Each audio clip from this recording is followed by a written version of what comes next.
ورحمة الله وبركاته. الحمد لله رب العالمين، والصلاة والسلام على أشرف الأنبياء والمرسلين وعلى آله وأصحابه أجمعين، أما بعد، فأعوذ بالله من الشيطان الرجيم. بسم الله الرحمن الرحيم.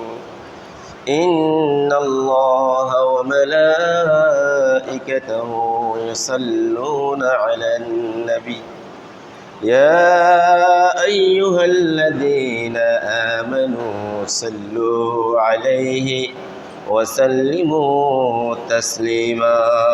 صلى الله على سيدنا محمد وآله وأصحابه وسلم. صلى الله على سيدنا محمد وآله وأصحابه وسلم.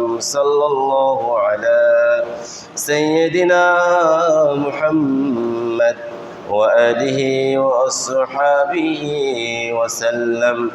رب اشرح لي صدري ويسر لي أمري واحلل عقدة من لساني يفقه قولي.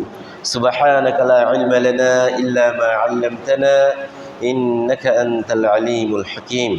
সম্মানিত উলামায়ে কেরাম, পিতৃসমতুল্য দাড়ি পাখা মুরব্বানে আযম, অত্র এলাকার সর্বস্তরের দিনদার পরহেজগার নামাজি আমার ভাই বন্ধুগণ, রব্বুল আলামিনের দরবারে শুকরিয়া আদায় করছি যে মহান রব্বুল ইজ্জত আজকের এই মোবারকময় দিনে, বরকতময় সময়ে, রহমতপূর্ণ স্থান, পৃথিবীর সর্বোৎকৃষ্ট সবচেয়ে মর্যাদাময় জায়গা আল্লাহর ঘরে এসে বসে জুমা পূর্ববর্তী আমাদের আলোচনায় অংশগ্রহণ করার সুযোগ, সুস্থতা ও তৌফিক দিয়েছেন। সে রব্বুল আলামিনের দরবারে শুকরিয়া আদায় করে প্রাণ খোলে মুহাব্বতের সাথে বলি আলহামদুলিল্লাহ। লক্ষ কোটি তার চেয়ে অধিক দরুদ সালামের হাদিয়া আল্লাহ তাআলা আমাদের সকলের পক্ষ থেকে রহমতুল্লিল আলামিন মুহাম্মদ রাসূলুল্লাহ সাল্লাল্লাহু আলাইহি ওয়াসাল্লামের নূরানি কদম মুবারকে পৌঁছে দিন। সকলে বলি আল্লাহুম্মা আমিন। প্রিয় হাজিরিন, আল্লাহ তাআলা আমাদেরকে পৃথিবীর সর্বোৎকৃষ্ট, সবচেয়ে সম্মানিত, সবচেয়ে মর্যাদাবান সৃষ্টি হিসেবে সৃষ্টি করেছেন। আশরাফুল মাখলুকাত, সমস্ত সৃষ্টির সর্বোত্তম, উৎকৃষ্ট, সবচেয়ে সম্মানিত সৃষ্টি মানুষ। মানুষের পৃথিবীতে আসা এবং চলে যাওয়া, দুনিয়ার ক্ষণিকের জীবন, কাউকে আল্লাহ তাআলা 50 বছর, 170 বছর, 60 বছর বয়স দিচ্ছে, কিংবা এর কম বেশি এই দুনিয়ায় আমরা আসছি। আবার দুনিয়ার একটি নির্দিষ্ট সময়ের পরে আল্লাহ তাআলা যখনই হুকুম করছেন, যে অবস্থায় আছে ওই অবস্থায় রেখে আল্লাহর ডাকে আমাদেরকে সাড়া দিতে হচ্ছে। এটি চিরন্তন সত্য এবং এই সত্যকে অস্বীকার করার কোনো সুযোগ নাই। যেভাবে আমাদের পূর্বপুরুষ একসময় পৃথিবীতে শাসন করেছিলেন, রাজত্ব করেছিলেন, বসবাস করেছিলেন, কিন্তু সময়ের পরিক্রমায়, কালের বিবর্তনে তারা আজকে নাই। আজকে আমরা এখানে আছি, আগামী একটি সময়ের পরে আমাদের পরবর্তী প্রজন্ম আমাদের জায়গায় আসবে, আমরাও পৃথিবী থেকে নাই হয়ে যাব। তাহলে পৃথিবীতে আমরা আসলাম, আবার চলে গেলাম, তাহলে এরপর আমাদের কি থাকলো? এখানে দুটি বিষয়। এক হচ্ছে যারা আল্লাহর প্রতি, দ্বীনের প্রতি, ইসলামের প্রতি বিশ্বাস স্থাপন করেছে এবং করে নাই, তাদের জীবন ধারণ। এই পৃথিবীতে যে কোটি কোটি মানুষ আছে, পুরো পৃথিবীতে যতগুলি রাষ্ট্র আছে, যতগুলি মানুষ আছে, সমস্ত মানুষের ভিতরে দুই ধরনের জীবন ধারণ আমরা দেখতে পাই। একটি ইসলাম, আল্লাহ, কোরআন, হাদিস, দ্বীন, এগুলির প্রতি বিশ্বাস রেখে জীবন ধারণ করা। আরেকটি জীবন যেখানে এগুলির কোনো পাত্তা নেই, এগুলির কোনো উপস্থিতি নেই। এখানে দিন নাই, এখানে ইসলাম নাই, এখানে কোরআন হাদিস নাই। এখানে যার যা ইচ্ছা এই পৃথিবীকে শুধুমাত্র ভোগ্যের একটি স্থান হিসেবে তারা গ্রহণ করেছেন।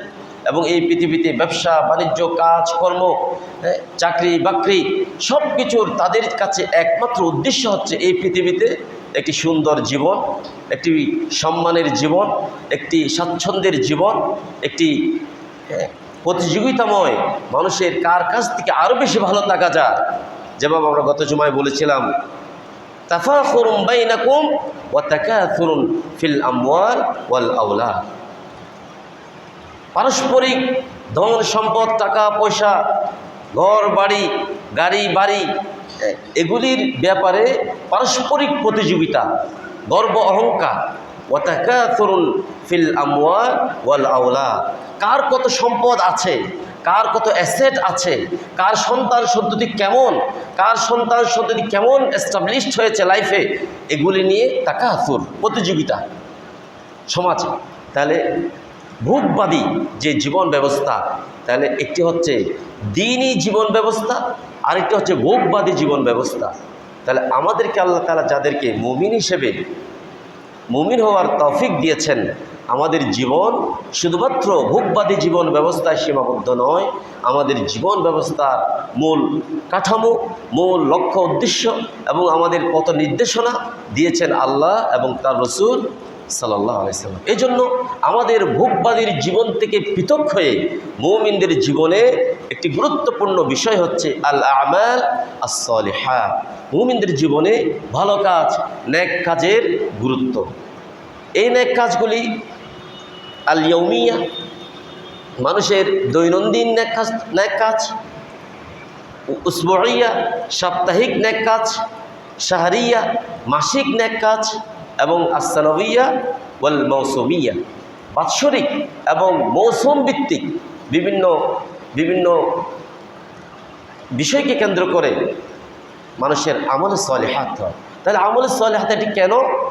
আল্লাহর কোরআন বলছেন এটি কেন ভোগবাদী জীবন ব্যবস্থার সাথে যারা জড়িত, আর মুমিনদের জীবনের সাথে মুমিনের জীবন যারা পরিচালনা করছেন, মুমিন হয়ে জীবন ব্যবস্থা যারা পরিচালনা করছেন, তাদের জীবনের ভিতরে একটি বিষয় আছে। এই বিষয়টি স্বয়ং নির্ধারণ করেছেন কে? আল্লাহ।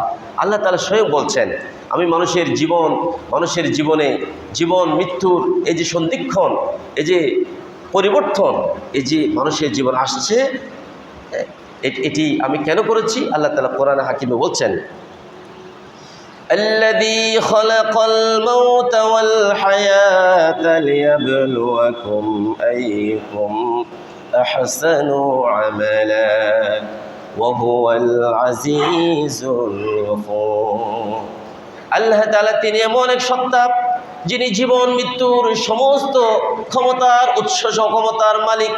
এই জীবন মৃত্যুর সন্ধিক্ষণ ঘটনা প্রবাহ আল্লাহ তাআলা এই জন্য সৃষ্টি করেছেন। আল্লাহ তাআলা বলছেন, আমি মানুষের জীবনে জীবন মৃত্যু এটি দিয়েছি, আমি চাই তোমাদের ভিতরে কোন কোন মানুষগুলি ভালো আমল করে আমার কাছে আসো। কারা এই দুনিয়ার জীবনের একটি নির্দিষ্ট সময় পেয়ে আমার নিয়ামত রাজিগুলি পেয়ে আমার পক্ষ থেকে সমস্ত নিয়ামতের ভিতর আচ্ছাদিত হওয়ার পরেও এই নিয়ামতের শুকর গুজার না হয়ে ভোগবাদী জীবন ব্যবস্থা কারা করেছ, আর আল্লাহ তাআলার পথ কারা ধারণ করেছ, এটি আমি দেখতে চাই। আইয়ুকুম আহসানু আমালা, তোমাদের ভিতর থেকে কোন কোন ব্যক্তি, কোন কোন মানুষগুলি, কোন কোন আল্লাহর বান্দাগুলি আহসানু আমালা, ভালো কাজ করেন তাদের প্রাত্যহিক জীবনে, দৈনন্দিন জীবনে, পারিবারিক জীবনে, ব্যক্তিগত জীবন, পারিবারিক জীবন, সাংসারিক জীবন, রাষ্ট্রীয় জীবন, চাকরির জীবন, ব্যবসায়িক জীবনে, আন্তর্জাতিক পরিমণ্ডল পর্যন্ত কোন মানুষগুলি আল্লাহকে পাওয়ার জন্যে, আল্লাহর সন্তুষ্টির জন্যে কাজ করো, এটি আমি আল্লাহ দেখতে চাই। এই জন্য আমি জীবন মৃত্যুর এই সন্ধিক্ষণ আমি ঘটাই। এজন্য আল্লাহ তাআলা সূরাতুল কাহফ 110তম আয়াতে আল্লাহ তাআলা বলেন, তোমাদের ভিতর থেকে যে মানুষগুলি স্বয়ং তার রবের সাক্ষাৎ কামনা করে তারা যেন নেক কাজ করে। কার সাক্ষাৎ?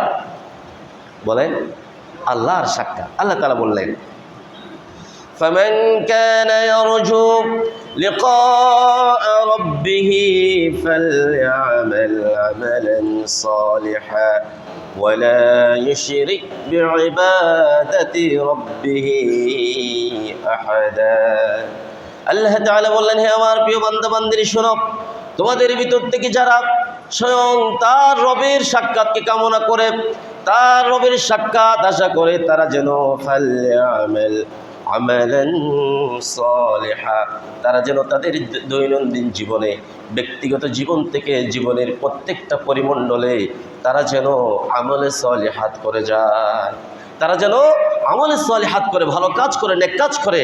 ওয়ালা ইউশরিক বিইবাদাতি রাব্বিহি আহাদা, এবং পাশাপাশি তারা ভালো কাজ করবে, নেক কাজ করবে এবং তার রবের সাথে অন্য কোনো কিছুকে রব হিসাবে স্থাপন করবে না। ওয়ালা ইউশরিক, শিরিক করবে না, বিইবাদাতি রাব্বি, তার রবের ইবাদতের সাথে আহাদা, অন্য কাউকে।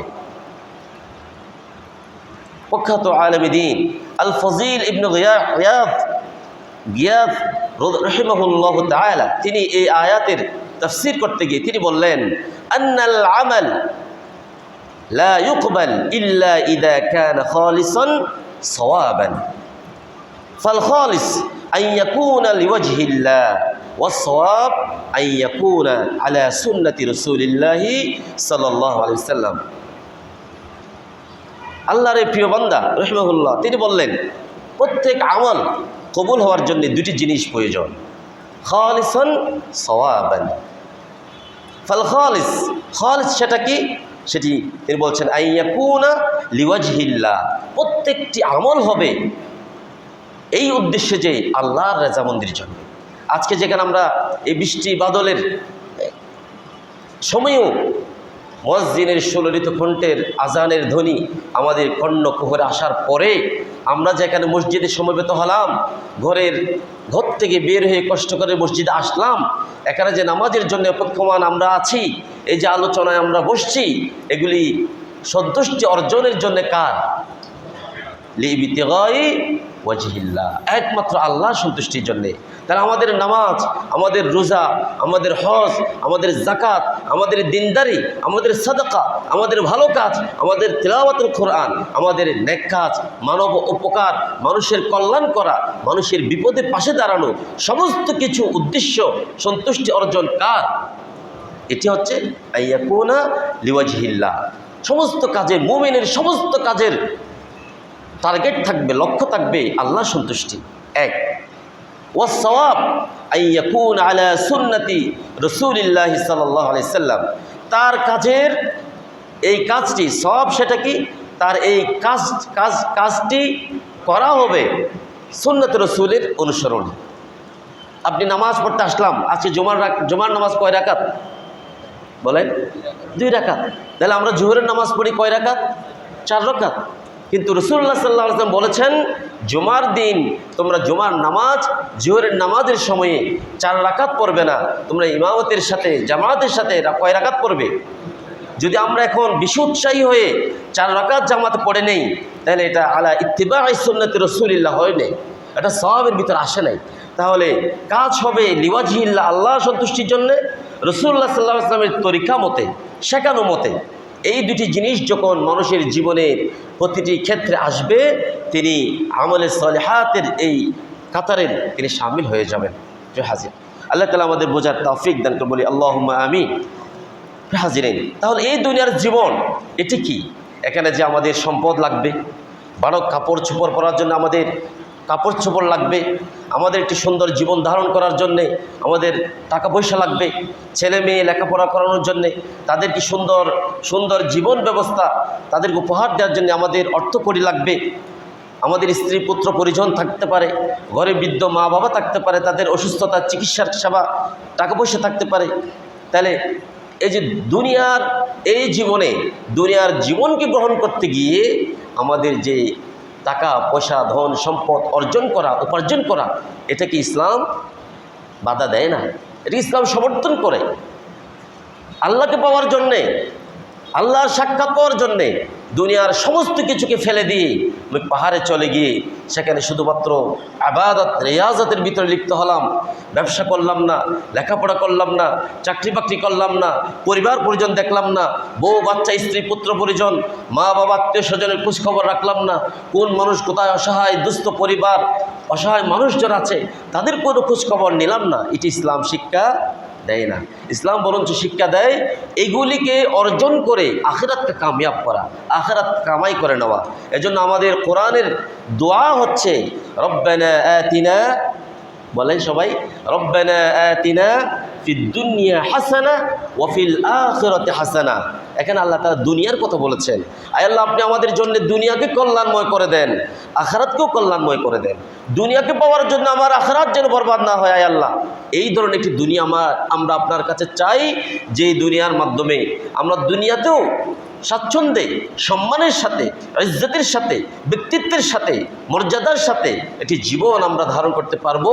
আবার আমাদের আখিরাতেও আমরা কামিয়াব না কামিয়াব হব না, আখিরাতেও আমরা আপনার সন্তুষ্টি পাবো, জান্নাতুল ফিরদাউস পাবো। এমন একটি দুনিয়া, এমন একটি আখিরাত আমরা চাই। আমরা দোয়া করছি কার কাছে?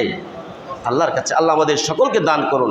এই জন্য আল্লাহ তাআলা যাতে দুনিয়ার সুখ স্বাচ্ছন্দ্য, ধন সম্পদ, টাকা পয়সা, সন্তান সন্ততি, মানুষের সহায় সম্পত্তি, এগুলির প্রতি মুবতালা হয়ে এগুলির ভিতরে ঢুকে গিয়ে মানুষ যাতে আখিরাতকে বরবাদ করে না দেয়, আল্লাহ তাআলা আমাদেরকে সতর্ক করছেন। শোনো, আল্লাহ তাআলা বলছেন, আল মালু ওয়াল বানুনা যিনাতুল হায়াতিদ দুনিয়া والباقيات الصالحات خير عند ربك ثوابا وخير أملا।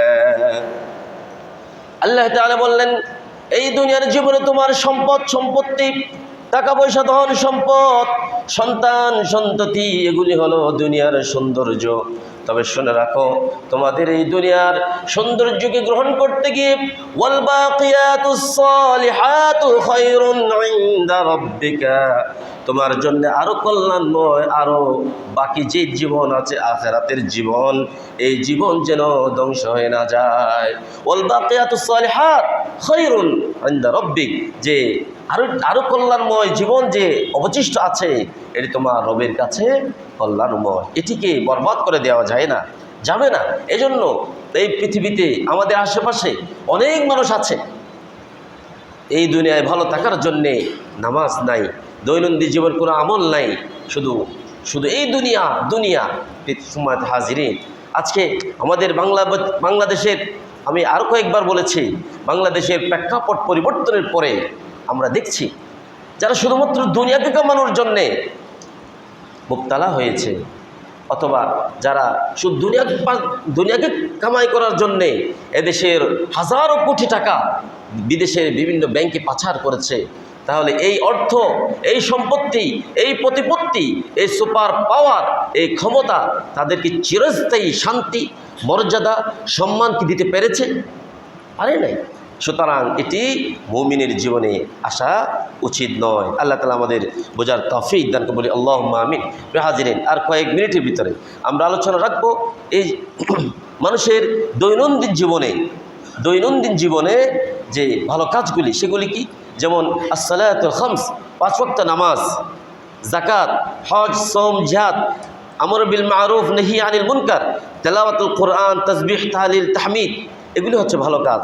কিন্তু ভালো কাজগুলির ভিতরে আমাদের দৈনন্দিন জীবনে যে কাজগুলি আছে, সেগুলিকে যদি আমরা হিসাব করতে যাই সেখানে, তাহলে আমরা দেখব, যেমন আমরা যে মসজিদে ঘর থেকে শুরু করলে ঘরে প্রবেশ করা, ঘর থেকে বের হওয়ার সময় দোয়া আছে নাকি নাই? আছে। যেগুলি এখন তাফসীরের বিষয় হচ্ছে, এই সমস্ত দোয়া আজকার, এগুলি আমরা আমাদের ছেলে মেয়েদেরকে আগে মক্তবে শেখাতাম। ফজরের নামাজের পরে মক্তব ছিল প্রতিটা মসজিদে, প্রতিটা এলাকায়। এখন তো এগুলি নাই। তার কিন্তু না থাকলেও সময়ের পরিক্রমায় বিভিন্ন পরিবর্তনে কিন্তু আমাদের অভিভাবক হিসেবে, গার্ডিয়ান হিসেবে আমাদের ছেলে মেয়েদেরকে এই ধরনের আমলগুলি শিক্ষা দেওয়া আমাদেরও দায়িত্ব। তারা যেন এগুলি থেকে মাহরুম না হয়ে যায়। আল্লাহ আমাদের তৌফিক দান করুন, আল্লাহুম্মা আমিন। তাহলে ঘরে প্রবেশ করা, বের হওয়া, মসজিদে প্রবেশ করা, বের হওয়া, এরপরে 5 ওয়াক্ত নামাজ পড়া, সকাল সন্ধ্যার জিকির আজকার করা, এরপরে তাহাজ্জুদের নামাজ পড়া, কিয়ামুল লাইল করা, তারপরে খাবারের দোয়া, পানাহারের দোয়া, ঘুমের দোয়া। এমনকি ইসলামে এমন একেবারে ক্ষমা করবেন, একজন স্বামী স্ত্রী সহবাস করার সময় কি দোয়া করবে, এই দোয়াও আমার রসুল শিক্ষা দিয়েছে। সুবহানাল্লাহ, সুবহানাল্লাহ বলবেন না? মানে এটা বোঝাতে চাচ্ছি এই জন্য যে ইসলাম কোনো বিষয়কে, সূক্ষ্ম থেকে সূক্ষ্ম বিষয়কে ইসলাম উপেক্ষা করে ছেড়ে দেয়নি। তাহলে সেখানেও দোয়া পড়া মানে সেখানেও সেই দোয়ার ভিতরেও, সেই দোয়া যখন আপনি পড়বেন, সেই দোয়ার মিনিংস, অর্থ যখন আপনি দেখবেন যে সেই দোয়ার ভিতরে বিশাল একটি দোয়া, কল্যাণ, স্বয়ং রবের কাছে একটি প্রশান্তি চাওয়া, কল্যাণ চাওয়া, একটি জীবনের সৌন্দর্য চাওয়া, সেই দোয়ার ভিতরে রেখে দিয়েছেন কে? তাহলে এগুলি হচ্ছে আমাদের দৈনন্দিন জীবনে, প্রত্যেক দিনের জীবনে, প্রত্যেক দিনের আমাল। এরপর আমাদের কিছু আমল আছে উসবুইয়া, সাপ্তাহিক। যেমন আজকে আমাদের সালাতুল জুমা, এটি হচ্ছে আমাদের সাপ্তাহিক। সালাতুল জুমা সপ্তাহে কয়বার? একবার, এভাবে একবার। এরপরে সূরা কাহাফ তেলাওয়াত করা, প্রতিদিন জুমার দিন সূরা কাহাফ তেলাওয়াত করা, জুমার দিন বেশি বেশি করে রাসূলুল্লাহ সাল্লাল্লাহু আলাইহি ওয়াসাল্লামের প্রতি দরুদ সালাম পড়া, এবং প্রতি সপ্তাহে সোমবার এবং বৃহস্পতিবার রোজা রাখা। এটি হচ্ছে রাসূলুল্লাহ সাল্লাল্লাহু আলাইহি ওয়াসাল্লামের সুন্নাহ, এবং এগুলো হচ্ছে আল আমালুস সালিহাত আল উসবুইয়া, সাপ্তাহিক ভালো কাজ, আমলে সালিহাত। এরপরে কিছু কাজ আছে শাহরিয়া, মানে মাসিক। যেমন প্রতি মাসে 3টে রোজা রাখা, 13, 14, 15 রাসূলুল্লাহ সাল্লাল্লাহু আলাইহি ওয়াসাল্লাম রাখতেন প্রতি মাসে, হচ্ছে মাসিক।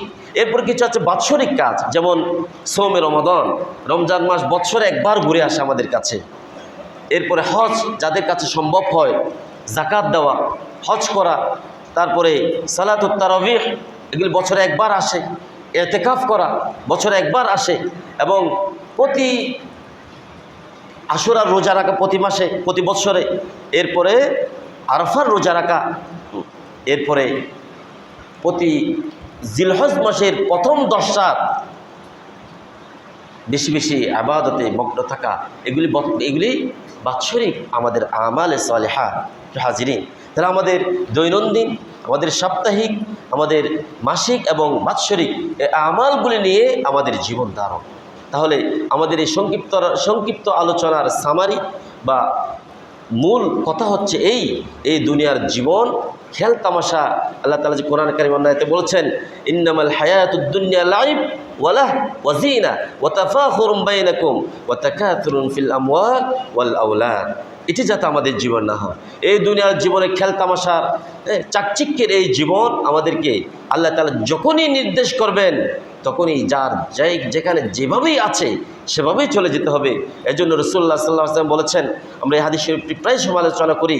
তিনি বললেন, গত জুমায় বলেছিলাম সম্ভবত, তিনি বললেন তার প্রিয় সাহাবীকে, হে আমার সাহাবী শোনো, কুন ফিদ দুনিয়া কাআন্নাকা গরীব আও আবিরুস সাবিল।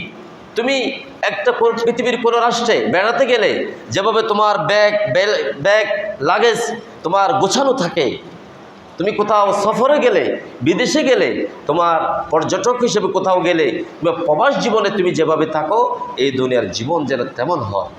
এই দুনিয়ার জীবনে তুমি আগামীকাল সব কিছু শেষ করে দেবো এমন যেন না হয়। অর্থাৎ আমাকে সবসময় প্রস্তুত থাকতে হবে, আমার জীবন আমার উপর যাতে কেউ মনে কষ্ট না পায়, আমার উপর কোনো যেন ঋণ না থাকে, আমি যে আগামীকাল দিন যে সময় পাবো, আমরা যে আগামী জুমা এখানে আসবো, এর কি নিশ্চয়তা আছে? নাই। আপনাদের কাছে দোয়া চাচ্ছি। আমাদের চকরিয়ায়, আপনারা শুনেছেন, হয়তো দেখেছেন, চকরিয়ায় আলহাজ নুরুল কবির চৌধুরী, ওনাকে হাজী নুরুল কবির চৌধুরী বলে সবাই চেনে, এবং আমি যে হেফজখানায় পড়েছি, ওই হেফজখানার তিনি প্রতিষ্ঠাতা ছিলেন। অঢেল সম্পত্তির মালিক। চট্টগ্রামের রাততারপুলে যে 4 তলা একটা জায়গার নাম আছে, রাততারপুল দিয়ে ঢুকে চকবাজার দিয়ে বের হওয়ার সময় ওই 4 তলায় স্বাধীনতার পরে সর্বপ্রথম ওনার 4 তলা একটা বিল্ডিং ছিল, আর কারো কোনো বিল্ডিং ছিল না। তাহলে অনেক ধন সম্পদশালী, টাকা পয়সা ধন সম্পদের কোনো অভাব নেই। গত পরশু তিনি ইন্তেকাল করেছেন। ইন্না লিল্লাহি ওয়া ইন্না ইলাইহি রাজিউন। আমরা দোয়া করি আল্লাহ তাআলা তার জীবনের সমস্ত গুনাহগুলি মাফ করে দিন, আল্লাহুম্মা আমিন। তিনি যতগুলি ভালো কাজ করেছেন এই সমস্ত ভালো কাজের কারণে আল্লাহ তাআলা তারকে জান্নাতুল ফেরদৌস দান করুন, বলে আল্লাহুম্মা আমিন। তিনি অনেকগুলি কাজ করেছেন, ভালো কাজ করেছেন, সম্পদ, অনেক সম্পদ, পৈতৃক সূত্রে পাওয়া সম্পদ। তাহলে আমাদের বোঝার বিষয় হচ্ছে সেখানে আমাদের জন্য রিমাইন্ডার, আমাদের জন্য সতর্ক সংকেত হচ্ছে, দেখো হাজার কোটি টাকার মালিক, ঢাকা, চট্টগ্রামে, চকরিয়ায় অঢেল সম্পদের মালিক, যখনই সময় এসেছে সব কিছু শেষ করে তিনি আজকে চলে যেতে বাধ্য হলেন, ঠিক না? তাহলে এই চলে যেতে হবে, এই দুনিয়ায় হানাহানি, রাহাজানি, অপর উপর জুলুম, নির্যাতন, এগুলি যাতে আমাদের জীবনে না আসে, বরঞ্চ আমাদের জীবনে যেন ছোট ছোট ছোট ছোট আমলে সালিহাত দিয়ে আমাদের জীবনটা যেন পুণ্যময় হয়, আমাদের জীবনটা যেন কল্যাণময় হয়, সেই তৌফিক আল্লাহ তাআলা আমাদের সকলকে দান করে। সকলে বলি আল্লাহুম্মা আমিন। সর্বশেষ রাসূলুল্লাহ সাল্লাল্লাহু আলাইহি ওয়াসাল্লামের একটি শেখানো দোয়া, তিনি দোয়া করতেন, আল্লাহুম্মা ইন্নী আসআলুকাল হুদা ওয়াত তুকা ওয়াল আফাফা ওয়াল গিনা। আয় আল্লাহ, আমি আপনার কাছে হেদায়েত চাই, তাকওয়া চাই, স্বাচ্ছন্দ্যের জীবন চাই, সচ্ছলতার জীবন চাই এবং সুস্থতার জীবন চাই। এটা মানে রাসূলুল্লাহ সাল্লাল্লাহু আলাইহি ওয়াসাল্লাম এটি দোয়া করে আমাদেরকে শিখিয়েছেন। এই দোয়া যেন আমরা আল্লাহর কাছে করি। আল্লাহ তাআলা আমাদের প্রত্যেকের দোয়া মোনাজাতকে কবুল আর মঞ্জুর করে। সকলে বলি আল্লাহুম্মা আমিন। ওয়া আখির দাওয়ানা আলহামদুলিল্লাহি রাব্বিল আলামিন।